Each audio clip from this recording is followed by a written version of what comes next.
nilivyovitaja ndio vitu ambavyo kwenye maisha yetu ya kimwili tunavipambania. Amina. Yaani usiku kucha tunaamka, tunazurura, tunapambania hivyo vitu vyote. Viko vingi, lakini ndio tunapambania hivyo. Kwa nini? Tunahisi tukivipata tutakuwa tuko salama sana. Amina. Kingine ikiwemo hata afya. Amina. Tutaongea huko vitu vingi. Kingine hata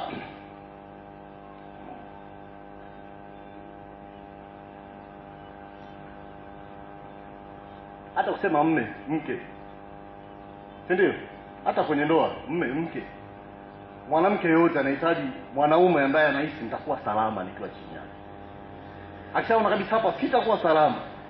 Tumefika sehemu kwenye ugomvi, mume wangu ndio yule anakimbia, kaniacha peke yangu. Anasema hapa si. Nyoka ameingia ndani, baba yuko juu ya meza. Mtangu yuko wapi? Anajua hapa sipo salama. Amina. Ila anajifeel proud pale ambapo anaona nyoka yuko wapi? Panda, subiri. Wewe unaingia kuitafuta, anajua hapa kidume ni naye. Amina. Kwa wanaume tumezoea kwenye riski Kwa tuendelee kupambana. Amina. Vivyo hivyo hata mume anamtegemea mke kuwa salama. Yaani mimi nategemea nikivurugwa huko, nikikosa amani zangu zote, najua hapa pa kujificha ni kwa mke wangu. Lakini kiona kwa mke wangu ndio mashaka, ndio pale ambapo naona narudi usiku nachelewa. Kwa nini? Sioni kama nikifika kule niko salama. Amen. Kwa tunategemeana. Lakini wote tunatafuta nini? Usalama. Sasa umeona hivyo vitu vipo vingi sana. Lakini ili uwe salama unahitaji kusubstitute kitu hiki kimoja tu, umtegemee Mungu. Amen. Kwa sababu kuvipata hivi vyote huwezi. Ndio maana sisi wote leo hatuna amani. Hatuko salama. Hata Trump ambaye unamuona, Trump simulisikia, si mnakumbuka kwenye kampeni alikosa na Rifati?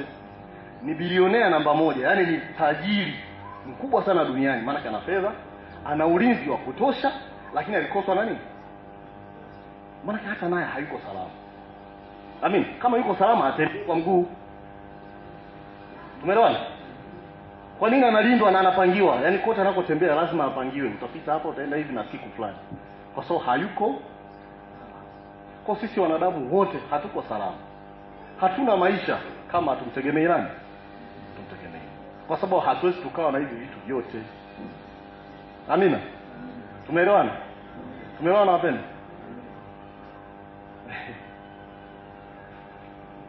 Lakini pia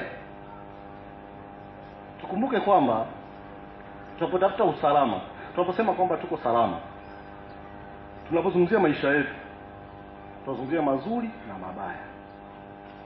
Mazuri na mabaya yote Mungu anaruhusu yatokee. Amina. Anaruhusu.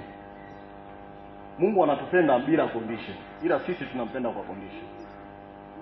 Utakubaliana na mimi kwa sababu utajiona mwenyewe huko. Kuna vitu Mungu unampangia. Mungu ukinipa kaifa 50 tu utafanya kitu fulani. Amina. Na Mungu anajua nikikupa 50 wewe. Amina. Kwa kumbe Mungu anaruhusu mazuri na mabaya. Yote yatukute ndo maisha yetu. Amina.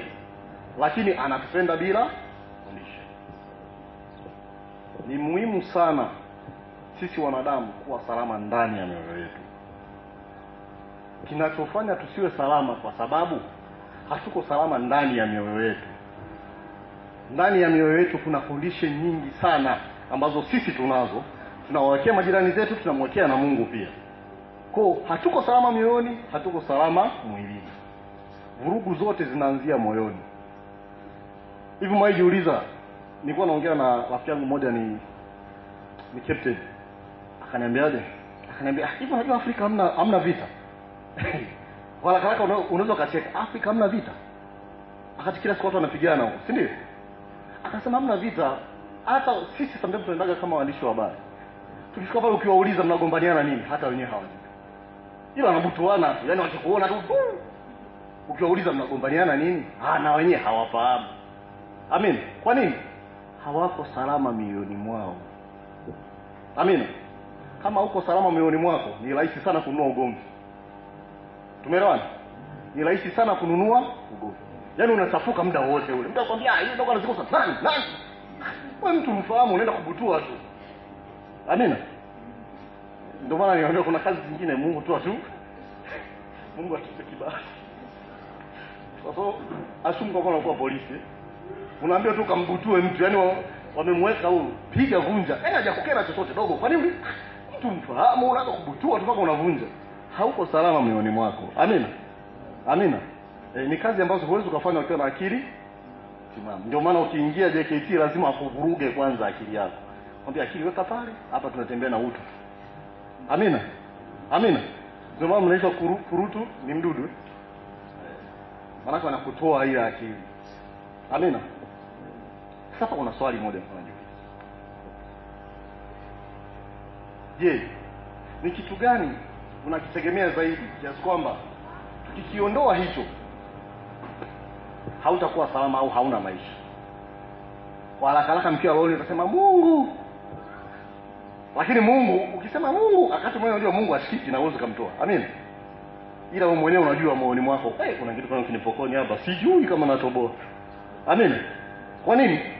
Utaanza kufikiria vile vitu nilivyovitaja. Yaani hapa kwa mfano mimi sasa kanipokoni ajira, sijui nitakuwa omba. Umeona? Tumeelewana? Ni vitu vingi sana vya muhimu ambavyo tunavitegemea. Ila sio kwamba tukiwa navyo vyenyewe ndio tuko salama. Unaweza ukasema nategemea fedha ili niwe salama. Lakini sio kwamba ukipata fedha ndio utakuwa salama. Amina wapendwa. Tumeelewana? Kwa kuna vitu vingi ambavyo sisi tunavitegemea sana, tunavihitaji. Ni vya muhimu kweli, lakini sio vitu ambavyo vinakuweka wewe salama. Tumeelewana? Ikiwemo hivyo vyote nilivyovitaja mwanzo. Sasa ili uwe salama kwa maisha ya kawaida kibinadamu tu, ili uwe salama unahitaji kitu gani? Kuna kaneno fulani nilikuwa napenda sana ukatumia kwamba stay away from comfort zone. Kaa mbali na karaha. Amina. Karaha kanaletwa na hivyo vitu vyote nilivyovitaja. Ili uvipate ndio unajisikia karaha. Yaani hapo hivi wangapi na magari? Una gari? Niambie siku ya kwanza kununua gari au aidha ulinunua au uletewa, lakini siku ya kwanza kununua gari lazima ulala pazia iko. Afu hata mtakikoa ndio unachukulia. Nani? Amina. Mimi nilisahau gari ofisini nikarudi nyumbani kwa mguu. Sijazoea. Nafika mdafu, hivi nilikuwa najiuliza nimesahau nini huko? Sijazoea kuwa na gari. Kwa nini hata gari huko nikarudi kwa mguu nyumbani. Amina. Amina wapendwa.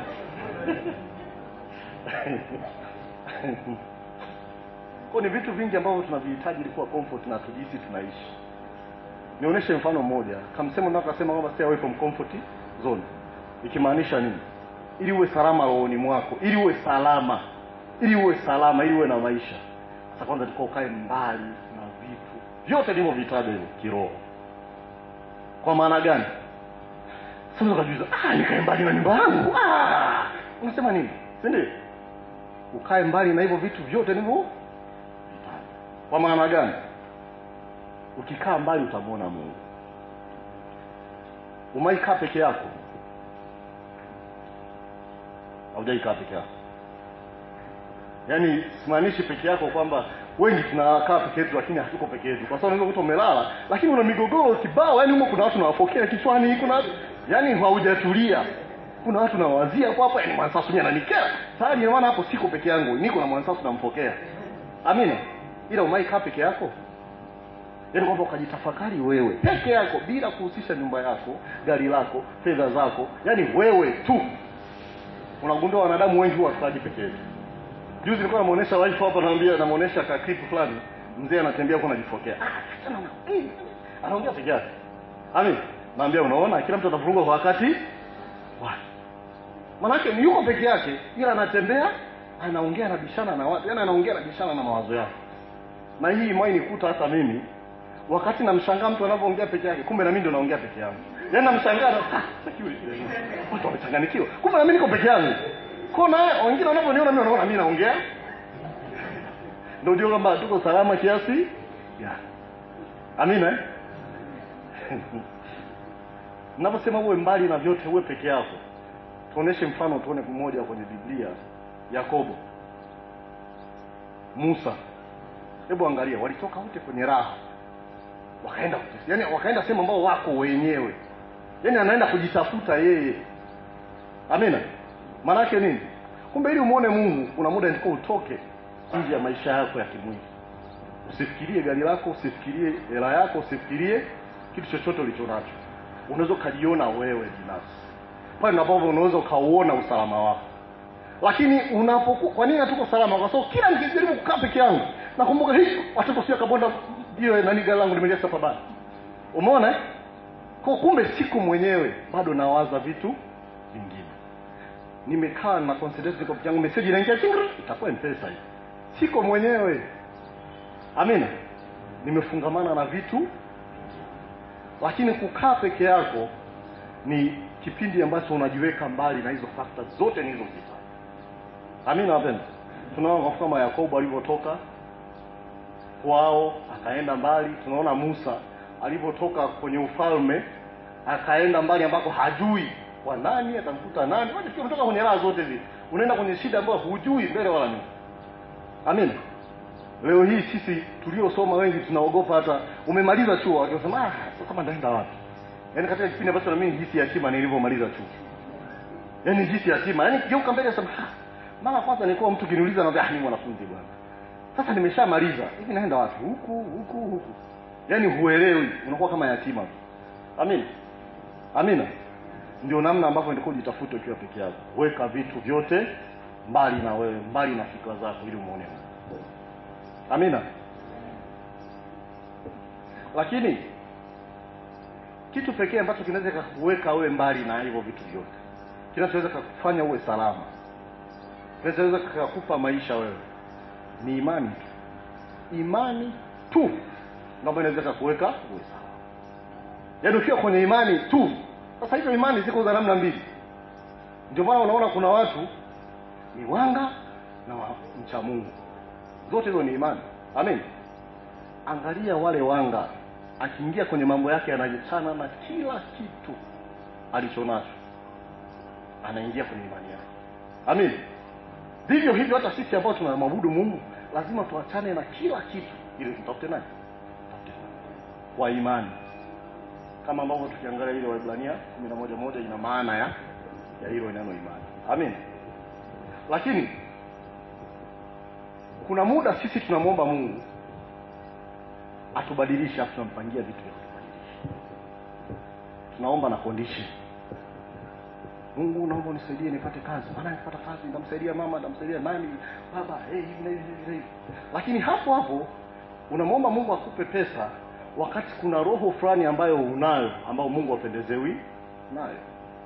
Unaweza kaa uko vizuri sana kwenye kukumbuka vitu fulani, lakini kuna roho fulani Mungu akikupa fedha unaweza kaibuka na kiburi. Unaweza kaibuka na uchoyo. Amina. Kwa tunapomwomba Mungu sisi tunampangia mara nyingi vitu vya kutusaidia. Mungu nipe kazi. Kumbe hata kazi yake mwenyewe hauko tayari kuifanya. Sasa nikikupa kazi, wewe nikupa kazi na kazi yangu unataka kuifanya na kupaje kazi? Amina. Amina wapenda. Kila mtu anajua namna ambavyo Mungu amempa kazi ili amtumikie. Hatuwezi tukatumika sawa. Amina. Tuseme Mungu nipe afya. Wenye afya ndio ambao wababe huko. Nasikia kila siku wanatishia watu maisha. Ndakuua wewe. Si amejiona tayari ana afya. Amina. Kwa Mungu kuna muda anakupa afya wewe tena ndio unaweza kutishia watu. Unaweza kupiga watu. Amina. Mungu nipe cheo. Mungu akikupa cheo kuna watu hawalali. Kuna watu wanajuta kufanya kazi chini yao. Amina. Kwa tunaona kabisa tunaomba vitu vingi sana. Ila Mungu tumpangia nini? Sasa naomba tuingie kwenye somo. Hilo somo hiki subtitle kinaweza kikawa ni tuseme siku mbaya na siku nzuri. Au tuseme tu usiku. Okay, tuendelee tuna hiyo kumtafuta Mungu tuone namna gani hata maandiko yanatuambia tumtegemee Mungu. Naomba tusome Ayubu. Tumwangalie mtumishi wa Mungu. Ayubu 1:6. Kabla tujaanza kwanza, Biblia inasema kwamba Ayubu alikuwa ni kipenzi cha Mungu. ndio binadamu au ndio mtu pekee ambaye Mungu alijivunia kwamba huyu mtu ni kweli anaukataa uovu. Ni kweli anaukataa uovu. Anaikataa dhambi kwa herufi kubwa. Hataki dhambi. Yaani Mungu mwenyewe anajisifia kupitia huyo Ayubu. Amen. Kumbe huyu jamaa, hebu tuone tusome na inamuonesha kwamba huyu jamaa alikuwa na fedha. Alikuwa na mali. Alikuwa na mali nyingi na alikuwa na watoto, alikuwa na familia. Alikuwa na watoto wa kiume 7 na 3 wa kike. Maana yake tayari unaona kwenye zile facts ambazo ni ziada za kibinadamu. Ana backup team. Si ndio? Ana watu nyuma yake. Alafu pili ana mali. Ni muelewa, ana hekima ya juu. Amen. Ana vitu vingi sana vya kibinadamu, lakini pia alikataa dhambi kwa herufi kubwa. Aligomea kabisa uovu. Amen. Naomba tuone tusome tuanzie mstari wa 6. Ayubu 1 mstari wa 6. Biblia inasema, ilikuwa siku moja ambayo hao wana wa Mungu walikwenda kujihuzurisha mbele za Bwana. Shetani naye akaenda kati yao. Basi subiri bwana. Huyo Ayubu, kabla sijaendelea hapo, kwa kifupi tu kwamba huyo Ayubu alikuwa na mali, alikuwa yuko vizuri na alikuwa na watoto wake hao 7 na wa kike 3. Ni mtu ambaye alipenda sana Mungu na alimtegemea Mungu kwa kila kitu. Yaani kitu kicho nishangaza, yaani mpaka kwa mfano mimi, yaani kuna muda anakuja kulia hapa, natoa sadaka zangu kwa sababu ya kina Jaden, pengine walimkosea Mungu bila hata wao kujua. Hivi muona huo upendo? Yaani kuna muda hata mwenyewe yeye anakataa uovu, ila anahisi kwamba kwa kuwa wanangu sio mimi, pengine kuna muda wamemkosea Mungu. Mungu, naomba uwasamee na uwarehemu kwa sadaka yangu. Amen. Amina bwana. Hivi sisi leo hii umeona namna ambavyo ana protect hao watoto wake. Umeona yeye protect mali zake na watoto wake. Anavilinda, lakini kwa kumtegemea nani? Kumtegemea Mungu. Kwamba Mungu, hata hivi nilivyonavyo kuna muda kumbe vinaweza kuwa vinafanya vinakukosea, vinakukera, naomba uvirehemu. Amen. Sasa siku mbaya imeanzia hapo sasa. Ilikuwa siku moja ambayo hao wana wa Mungu walikwenda kujihudhurisha mbele za Bwana. Shetani naye akaenda kati yao. Usimpenda kazi. Hao watu walikuja madhabahuni, si ndio? Yaani kumbe tunapokuja hapa na shetani anapiga mawimbi. Sasa wewe kajiuliza, shetani anakuja hapa. Hivi tangu lini shetani akae kilabuni? Tangu lini shetani akakae kwenye starehe? Ndio sehemu zake huko. Siku zote yaani uwezo kusema kuna giza gizani. Tumeelewana? Hakuna giza gizani. Maana yake nini? Kwenye giza ni giza tu. Kwa kule shetani ni makazi yake, hana shida nao. Shetani ana shida na hapa. Kwa watu wamekuja mbele za Mungu hapa, wanaendelea kujihudhurisha hapa, shetani akana katiza. Sasa kumbuka, tunapokuja hapa tunaita uwepo wa Mungu. Amen. Mungu yupo alamu. Si ndio? Shetani akana katiza. Tuendelee ya 7. Mstari wa 7 unasema, Bwana akamuuliza Shetani, umetoka wapi wewe? Ndipo Shetani akamjibu Bwana na kusema, natoka katika kuzunguka duniani na katika kutembea huko na humo. Kisha Bwana akamuuliza hapo mstari wa 7. Yaani angalia mambo hivi ya ajabu. Yaani eti Mungu anapiga story na shetani, ila shetani bwana. Yaani namjibu Mungu kisela, bwana nilikuwa nazurura huko. Yaani Mungu anamuuliza, wewe na umetoka wapi? Watu wangu wako madhabahuni wanafanya sala zao. Wewe unapita hapa vipi? Bwana nilikuwa nazunguka huko. Yaani yuko misere. Amen. Anapiga story na nani? Amen. Na tuendelee tu. Lakini unaona hapa shetani akamjibu Bwana na kusema, natoka katika kuzunguka. Maana yake ametoka kuwinda wengine huko, sasa anakuja kuwinda leo hapa. Amen. Tuendelee wa 8. Tuendelee mstari wa 8. Kisha Bwana akamuuliza Shetani, je, umemwangalia huyo mtumishi wangu Ayubu? Kwa kuwa hapana mmoja aliye kama yeye duniani, mtu mkamilifu na mwerevu, mwenye kumcha Mungu na kuepukana na uovu. Hapo tumeona huo mstari. Bwana akamuuliza Shetani, je, umemwangalia huyo mtumishi wangu? Ayubu? Yaani kumbe hata Mungu naye alikuwa anajivunia Ayubu. Kwa kumbe hata wewe unapofanya vizuri kuna muda Mungu anajivunia. Hata mimi nikifanya vizuri kuna muda Mungu anajivunia. Unamuona Mwansasu? Angalia leo Mwansasu. Amina. Sasa mimi akimwambia angalia Ibilisi anagusa tu pini, hili nalo jinga tu. Tayari navuruga hapa. Amina. Analiwa kabisa kwamba huyu atamtekenya wapi hata. Kwa Mungu kumbe anajivunia sometimes unapokuwa tuko vizuri. Amina. Sasa Mungu anamuonesha kabisa shetani kwamba unamuona, anamtamanisha. Unamuona? Unamuona?